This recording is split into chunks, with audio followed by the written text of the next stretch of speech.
Hello everyone, welcome to my channel HD Orion.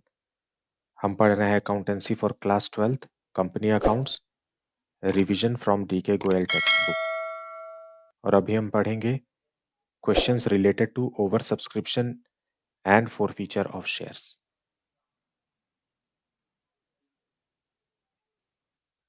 So let us see a question from the textbook. So let us see a very simple question related to this topic, that is pro rata allotment. Question number 54. A limited company invites applications for 50,000 equity shares of rupees 10 each payable as follows. On application rupees 3 per share, on allotment rupees 4 per share, on first call rupees 2 per share, on final call the balance amount. So what will be the balance amount? 3 plus 4 7, 7 plus 2 9, so 10 rupees बनाने के लिए balance amount रुपी 1 का होगा। और आपको question जरूर से पढ़ना है, पूरा क्वेश्चन पढ़िए, समझिए, फिर जाकर के सॉल्यूशन की तरफ ध्यान दीजिए। एंड आपसे रिक्वेस्ट है कि आप वीडियो को पूरा देखिए, इसके किसी भी पार्ट को स्किप मत कीजिए, क्योंकि बहुत सारे वैल्यूएबल इंफॉर्मेशन इस दौरान शेयर होते रहते हैं जो आप मिस कर जाते हैं। Now applications were received for 70,000 shares. Allotments were made on the following basis: two applicants for 10,000 shares in full and two applicants for 60,000 shares, 40,000 shares. अब देखिए, कंपनी के पास 50,000 शेयर्स है, अब और एप्लीकेशन आ गया 70,000 शेयर्स के लिए, तो ये ओवर सब्सक्राइब्ड हो गया। तो कंपनी ने इसे दो लॉट में डिस्ट्रीब्यूट किया। फर्स्ट लॉट है 10,000 शेयर्स का, जिनको 10,000 शेयर्स मिले, और दूसरा लॉट है 60,000 शेयर्स का, जिनको 40,000 शेयर्स मिले। मतलब यहाँ आप रेशियो देखिए, जिन्होंने 60,000 शेयर्स के लिए अप्लाई किया उनको 40,000 शेयर्स मिले। मतलब अगर आप इसको रेशियो में कन्वर्ट करेंगे तो जिन्होंने 3 शेयर के लिए डिमांड किया उनको सिर्फ 2 शेयर ही मिला। ये जो प्रोपोर्शनेट अलॉटमेंट है इसे ही प्रोराटा अलॉटमेंट भी कहते हैं। अब excess money paid on application was utilized towards allotment money.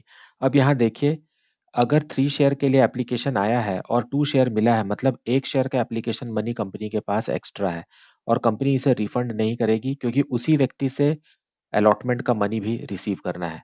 तो कंपनी क्या करेगी, इस 1 शेयर का जो एक्सेस एप्लीकेशन मनी है उसे अभी रखे रहेगी और अलॉटमेंट मनी के साथ उसे एडजस्ट कर देगी।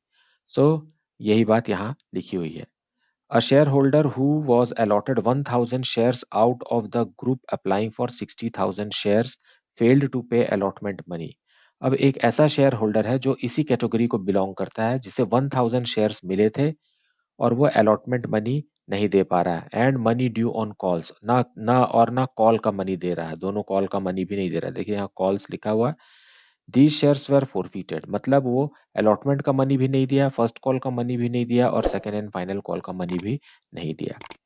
सो दीज शेयर्स वर फोरफीटेड, तो कंपनी ने इन शेयर्स को फोरफीट कर लिया। फोरफीट कर लिया मतलब इनका हरण कर लिया। And 600 forfeited shares were reissued as fully paid on receipt of 800 receipt of rupees 8 per share. अब इफ इन 1,000 फोरफिटेड शेयर्स में से 600 शेयर्स को रीइश्यू किया गया 8 रुपीज पर शेयर के हिसाब से एज फुल्ली पेड अप, मतलब 10 रुपीज मान लिया कंपनी ने, मिल गया है। इसका मतलब यह है कि 2 रुपीज डिस्काउंट का है। Prepare cash book and journal entries in the books of company. So let us prepare cash book and journal entry for the same. So solution 54। हम सबसे पहले एनालिसिस टेबल में इसे क्वेश्चन को अच्छे तरीके से ढाल लेते हैं। फर्स्ट कैटेगरी है, देखिए हमने यहाँ एनालिसिस टेबल बनाया है।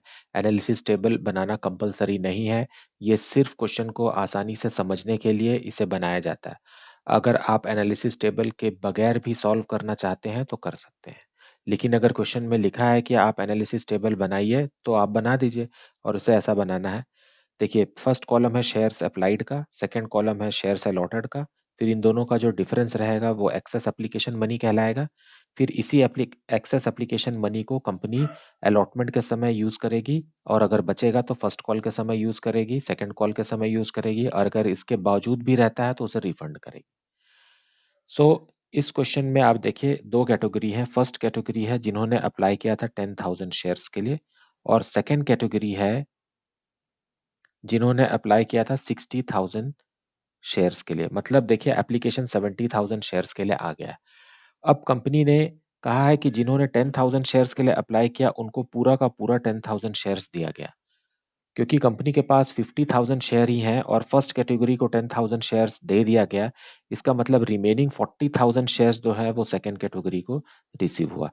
अब आप यहाँ देखिए 70,000 एप्लीकेशन है एंड 40,000 शेयर्स अलॉटेड है। अब ये नंबर ऑफ शेयर्स के ऊपर बात हुई।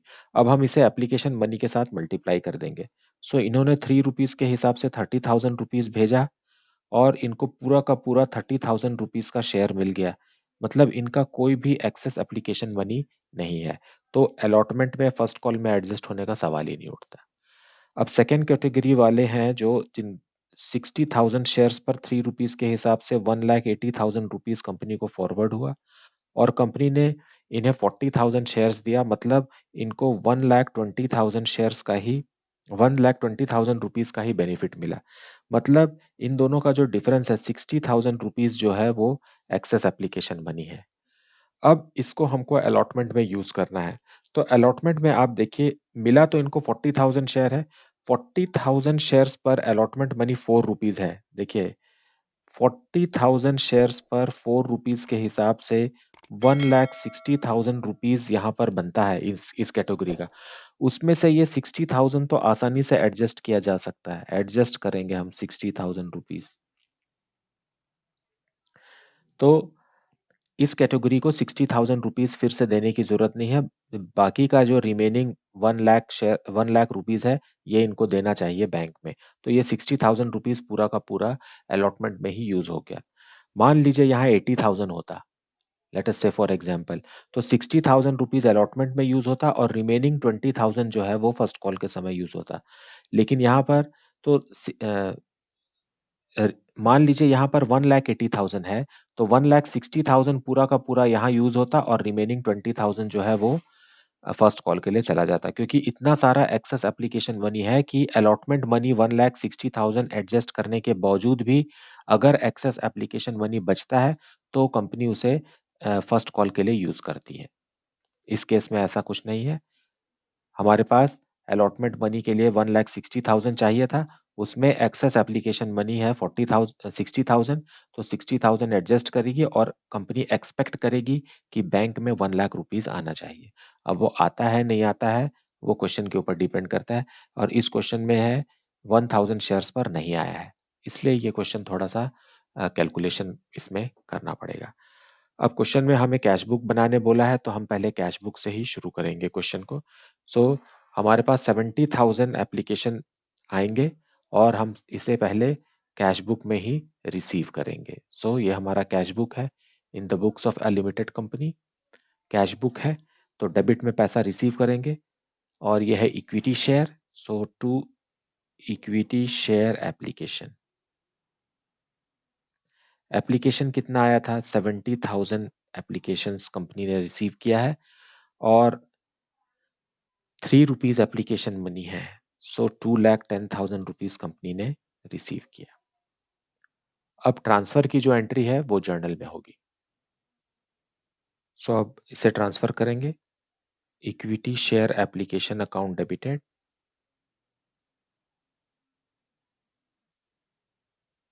To equity share capital account and to equity share allotment account.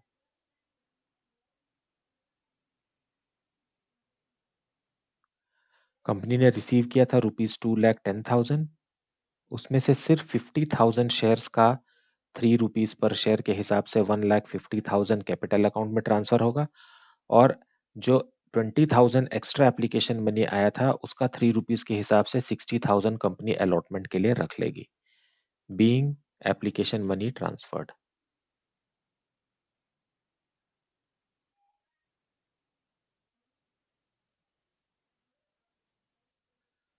अब अलॉटमेंट मनी ड्यू करेंगे। So equity share allotment account debited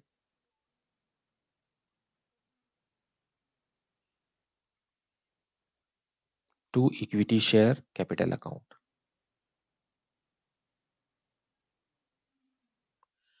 अब 50,000 शेयर्स पर ही हमें अलॉटमेंट मनी ड्यू करना है 4 रुपीज के हिसाब से। 4 रुपीज के हिसाब से 2 लाख रुपीज ड्यू होगा।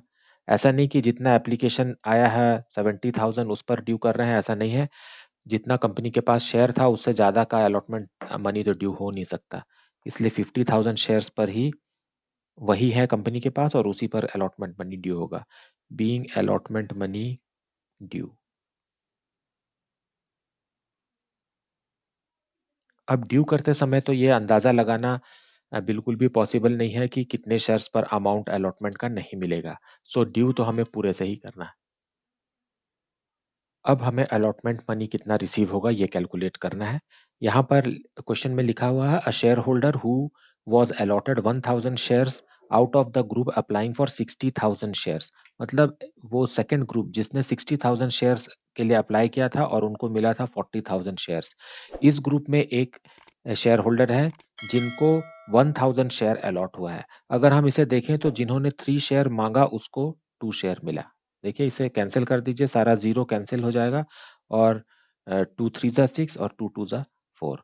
सो 3 शेयर्स जब अप्लाई हुआ तो 2 शेयर्स मिला।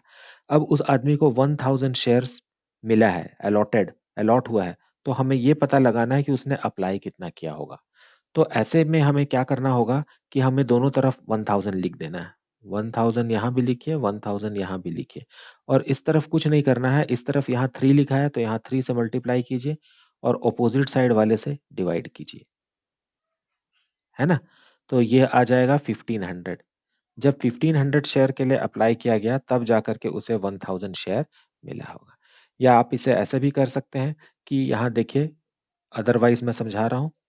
3 है और 2 है, 2 में कितना, 2 को 1000 बनाना है, मतलब इधर 500 अगर हम मल्टीप्लाई करते हैं तो 1000 आता है और इसमें भी अगर हम 500 मल्टीप्लाई करते हैं तो 1500 आता है। तो इस तरीके से आप बहुत सारे मेथड हैं, बहुत सारे लॉजिक्स हैं जिसको आप अप्लाई कर सकते हैं। ये बहुत ही सिंपल है। अगर 3 शेयर के लिए अप्लाई किया गया है तो 2 मिला है, तो 1000 शेयर अगर मिला है तो कितना अप्लाई किया गया होगा, ज्यादा ही अप्लाई किया गया होगा। तो दोनों में से फिगर ज्यादा कौन सा है, 3, इसलिए 3 से मल्टीप्लाई करेंगे और जो कम वाला है उससे डिवाइड करेंगे। Very simple. अब आगे बढ़ते हैं। एप्लीकेशन मनी इन्होंने 3 रुपीज पर शेयर के हिसाब से 4500 भेजा होगा और 3 रुपीज पर शेयर के हिसाब से इन्हें 3000 रुपीज का शेयर मिला है। और एक्सेस एप्लीकेशन मनी कितना है, एक्सेस एप्लीकेशन मनी दोनों को आप माइनस करिए, 1500 रुपीज एक्सेस एप्लीकेशन मनी है। मतलब जो 60,000 एक्सेस एप्लीकेशन मनी हमने लिखा है उसमें से 1500 इस व्यक्ति का है और ये अलॉटमेंट का मनी नहीं दे रहा है। अब ये बात तो हो गई एप्लीकेशन के समय की। अब ऑन अलॉटमेंट इसके पास 1000 शेयर्स हैं और कंपनी 4 रुपीज पर शेयर के हिसाब से कितना रुपीज ड्यू कर रही है, 4000 रुपीज ड्यू कर रही है और ये शेयर होल्डर पैसा नहीं दे पा रहा है। लेकिन इसका एक्सेस एप्लीकेशन मनी तो है हमारे पास 1500। ये हम क्या कर देंगे, एडजस्ट कर देंगे। ये तो कंपनी के पास पहले से ही है, मतलब 2500 रुपीज का ही एरियर्स होगा। अगर हम देखें तो ऐसा लगता है कि उसके 1000 शेयर्स पर 4 रुपीज का अलॉटमेंट मनी पर शेयर के हिसाब से 4000 रुपीज का एरियर्स है। लेकिन अगर हम इसका एक्सेस एप्लीकेशन मनी देखें कि 60,000 में इस शेयर होल्डर का कितना एक्सेस एप्लीकेशन मनी है, वो है 1500। अगर 1500 कंपनी के पास पहले से ही है तो एरियर्स 4000 कैसे हुआ। एरियर्स जो है वो दोनों को माइनस कर देंगे तो हो जाएगा 2500 रुपीज का arrears.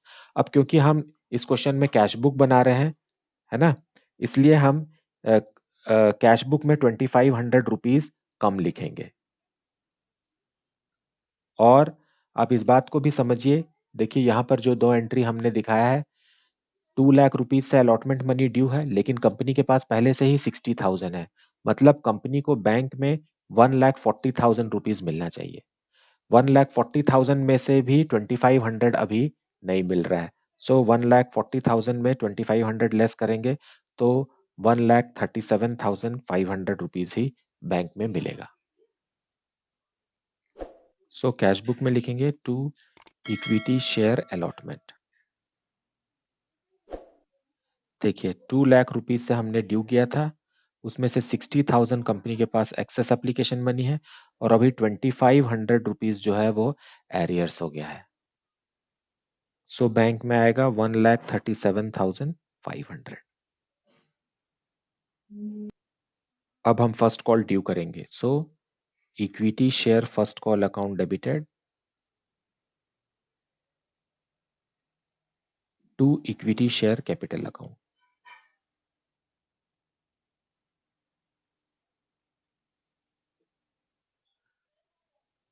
So amount is 50,000 into 2।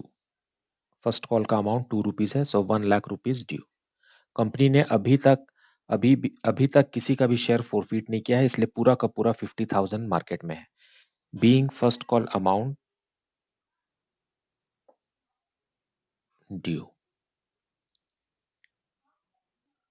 अब देखिए यहां पर कोई भी एक्सेस एप्लीकेशन मनी नहीं बचा है, मतलब excess application money first call के लिए कुछ भी यूज नहीं होगा। अगर इस कंडीशन में अगर फर्स्ट कॉल का मनी नहीं देता है तो वो पूरा का पूरा एरियर्स ही रहेगा। और हम इस क्वेश्चन में calls in arrears account maintain नहीं कर रहे हैं, बस अमाउंट को कम करके लिख रहे हैं। सो अमाउंट को रिसीव करेंगे कैश बुक में to equity share first call.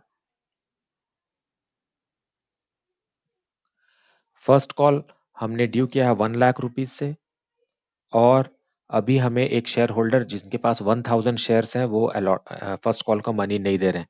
So 1000 into 2 मतलब 2000 रुपीज नहीं मिलेगा। सो 98,000 रुपीज ही बैंक में रिसीव होगा। अब second and final call due करेंगे। So equity share second and final call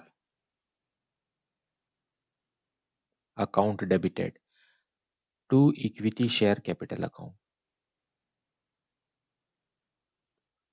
again 50,000 shares पूरे पर, और फाइनल कॉल का अमाउंट है ₹1 पर शेयर, सो 50,000 रुपीज ड्यू होगा। और इस समय भी 1000 शेयर्स पर एरियर्स होगा, मतलब पैसा नहीं मिलेगा। Being final call amount due. अब हम कैश बुक में रिसीव करेंगे फाइनल कॉल का। So to equity share second and final call 50,000 rupees मिलना था 1 रुपी के हिसाब से 50,000 शेयर्स पर, और 1000 शेयर्स पर रिसीव नहीं हो रहा है, इसलिए 49,000 रुपीज ही रिसीव होगा। अब वो 1000 शेयर्स जिस पर अलॉटमेंट फर्स्ट कॉल और सेकंड कॉल अमाउंट नहीं मिला है उसे कंपनी फोरफीट कर रही है। सो इसके लिए शेयर फॉरफीचर अकाउंट मतलब इसके लिए हमें शेयर कैपिटल अकाउंट को डेबिट करके क्लोज करना पड़ेगा। सो इक्विटी शेयर कैपिटल अकाउंट कम हो जाएगा। 1000 शेयर्स पर कंपनी पूरे के पूरे 10 रुपीज मांग चुकी है, इसलिए 10,000 रुपीज से शेयर कैपिटल अकाउंट कम हो जाएगा। और हम क्रेडिट में लिखेंगे वो अकाउंट्स जिस पर पैसे नहीं मिले हैं, तो वो है to equity share allotment account. देखिए इक्विटी शेयर अलॉटमेंट में हमें 2500 रुपीज लिखना है। क्यों? क्योंकि 4000 रुपीज ड्यू हुआ था, उसमें से 1500 रुपीज एक्सेस एप्लीकेशन मनी था, तो हमको एरियर्स कितने का था? 2500 रुपीज का था। To equity share first call 1000 into 2, so 2000 rupees नहीं मिला, यहाँ लिख सकते हैं हम 1000 शेयर्स पर 2 रुपीज के हिसाब से to equity share second and final call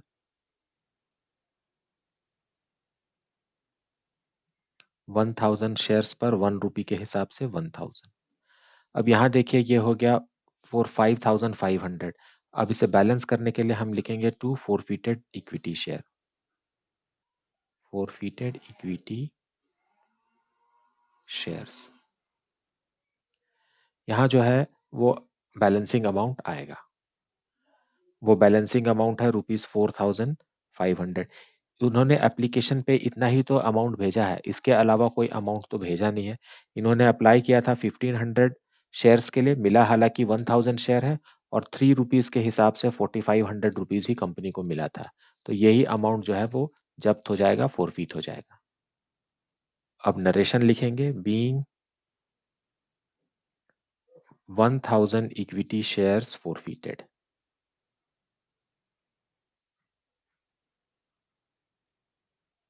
so अब इन फोरफीटेड शेयर्स में से कंपनी ने 600 शेयर्स को रीइश्यू किया 8 रुपीज के हिसाब से। तो हम कैश बुक में अमाउंट रिसीव करेंगे to equity share capital account. कितने शेयर रीइश्यू हो रहे हैं? पूरे शेयर तो रीइश्यू नहीं हो रहे हैं, सिर्फ 600 शेयर्स रीइश्यू हो रहे हैं और वो भी 8 रुपीज पर शेयर के हिसाब से।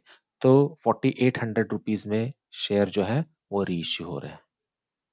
क्योंकि अब कैश बुक में और भी कोई एंट्री नहीं है, इसलिए हम इसे यहीं पर क्लोज कर देते हैं। यह आ गया है हमारा 4,99,300 और इसे ही हम क्लोजिंग बैलेंस बना देते हैं। By balance close down 4,99,300। सो इधर का भी टोटल आ जाएगा 4,99,300। अब देखिए यहाँ 8 रुपीज पर शेयर के हिसाब से फोरफिटेड शेयर्स रीइश्यू हुए हैं एज फुल्ली पेड, मतलब 2 रुपीज डिस्काउंट का है और ये 2 रुपीज डिस्काउंट का हमें जर्नल एंट्री में करना है। सो डिस्काउंट ऑन रीइश्यू को हम एडजस्ट करते हैं फोरफिटेड इक्विटी शेयर से। So forfeited equity shares account debited to share equity share capital.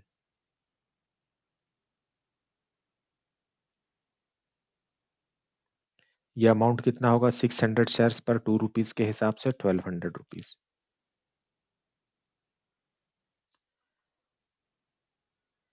Being discount on reissue of shares. अब फाइनल एंट्री हमें कैपिटल रिजर्व में ट्रांसफर की करनी है। सो इसके लिए आएगा forfeited equity share account debited to capital reserve.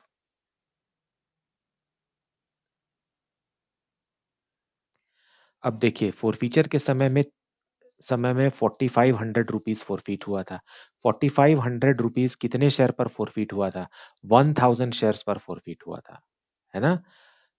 मतलब एक शेयर पर कितना, अगर हम इसे कैलकुलेट करें, 4500 फोरफीट हुआ था 1000 शेयर्स पर, मतलब 1 शेयर पर कितना? 4 रुपीज 50 पैसा फोरफीट हुआ था। और इस 4 रुपीज 50 पैसा में से हमने कितना रुपीज डिस्काउंट का दिया? 2 रुपीज डिस्काउंट का दिया, तो वो हम लेस कर देंगे, 2 रुपीज लेस कर देंगे। तो बचा कितना? बचा हमारे पास 2.5 रुपीज पर शेयर बचा। और ऐसे कितने शेयर रीइश्यू हुए हैं? ऐसे 600 शेयर्स रीइश्यू हुए हैं, इसलिए हम 600 से मल्टीप्लाई कर देंगे। तो अमाउंट आएगा 1500 रुपीज। इसलिए हम यहाँ 1500 रुपीज कैपिटल रिजर्व पर ट्रांसफर करेंगे। एक बार फिर से देखिए, फोरफिटेड अमाउंट है, फोरफीचर की एंट्री में जो फोरफिटेड अमाउंट है वो है 4500। 1000 शेयर्स पर 4500 रुपीज जब्त हुए हैं, मतलब पर शेयर कितने रुपीज जब्त हुए हैं? 4 रुपीज 50 पैसा। और इन 4 रुपीज 50 पैसा में से हमने 2 रुपीज पर शेयर डिस्काउंट दिया है रीइश्यू के समय, तो वो एडजस्ट हो गया। तो बचा हुआ क्या अमाउंट है? बचा हुआ अमाउंट है 2 रुपीज 50 पैसा पर शेयर। और ऐसे कितने शेयर रीइश्यू हुए हैं उसके साथ मल्टीप्लाई करना है। Total number of forfeited share के साथ मल्टीप्लाई नहीं करना है। कितने शेयर रीइश्यू हुए? 600 शेयर्स। तो आप इसे मल्टीप्लाई करेंगे तो आएगा 1500 रुपीज और यही अमाउंट कैपिटल रिजर्व में ट्रांसफर होगा। So being transferred to capital reserve. So this is the solution for question number 54। मुझे उम्मीद है कि आपने पूरी वीडियो को बहुत ही बारीकी से देखा होगा, क्योंकि बहुत सारा एक्सप्लेनेशन रहता है इस तरीके के क्वेश्चन में, और आपको शेयर कैपिटल का कॉन्सेप्ट भी बहुत अच्छे से समझ में आ रहा होगा। अगर आपको फिर भी कुछ डाउट है तो आप उसे कमेंट सेक्शन में जरूर पूछिए, लेकिन पूछने से पहले वीडियो को बारीकी से बहुत अच्छे से जरूर देखिए, स्किप करके या म्यूट करके मत देखिए। Please like, subscribe and share the channel. Thank you so much for watching.